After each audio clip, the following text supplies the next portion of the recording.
It's a difficult drive up the gravel road to the plateau on Pelješac Peninsula in Croatia.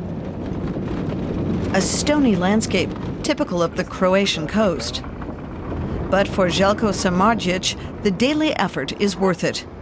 He is the manager of a German wind park operating company. This site is open for almost every wind directions, and according to measurements and predictions that we have, it's a quite good site for electricity production. There are three main winds: the Jugo from the south, and from the north the Mestral, and especially the Bura. At up to 200 kilometers an hour, it's one of the world's strongest winds. That powers 16 wind generators that can turn in all directions. It's an investment amounting to nearly 50 million euros. Samardžić can control the entire facility via the internet. Operating data is sent back to company headquarters in Germany. If you have some problems, if something appears as a problem and turbine stop and have some error notifying, so all of that is possible to be observed wherever you are. High tech is new on this stretch of the Adriatic. Up to now, Pelješac Peninsula was a tourist destination known for its oysters, wine, and medieval masonry. Wind power is a recent development, although energy of any kind ought to be welcome. Croatia has to import 30% of its electricity. But Samardžić and his German employers had to fight for 12 years for a permit. On the beginning, we had to explain exactly what it is, what that means, what will that bring, what are the aspects of that. So you had to teach authorities, you have to teach institutions somehow what is their job. You were teaching them? More or less. It took 50 steps to obtain the permit, more than anywhere else in Europe. That's why Samardžić has a picture of Don Quixote in his office. Unlike the man of La Mancha, he battled for the windmills. Samardžić says he was often tempted to bribe some foot-dragging bureaucrat, but he didn't sacrifice his principles.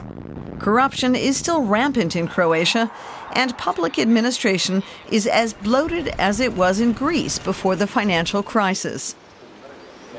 That's why wind park manager Samardžić tries to get officials to believe in the project. Like Vedran Antunica, the mayor of the town of Ston, near the wind park. Samardžić tells the mayor he wants to see how the renovation of the ruined church is going. There's a big need for funds here.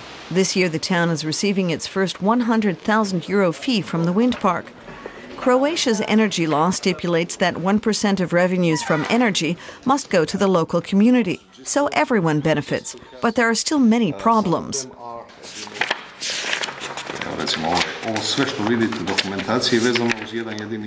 This is the documentation on just one plot of land that we had to rent for a wind generator.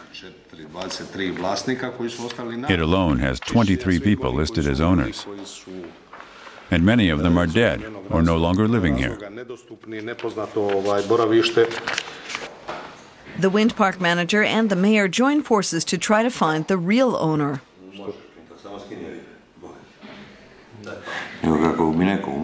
There may be 2, 3, or 4 sons. You think you're looking for one, and then there are many scattered all over the place.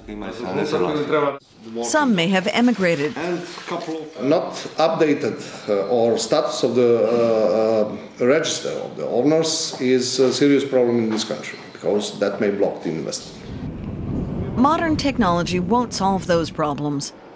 But the company has established itself, and 3 months ago, the 16 wind generators began turning a profit. That's because Croatia's renewable energy laws make this source of power as lucrative as anywhere in Europe. That was an EU stipulation that was implemented early on. Croatia, the 28th state in the EU, has many opportunities. But it also suffers from homemade problems like bureaucracy and corruption.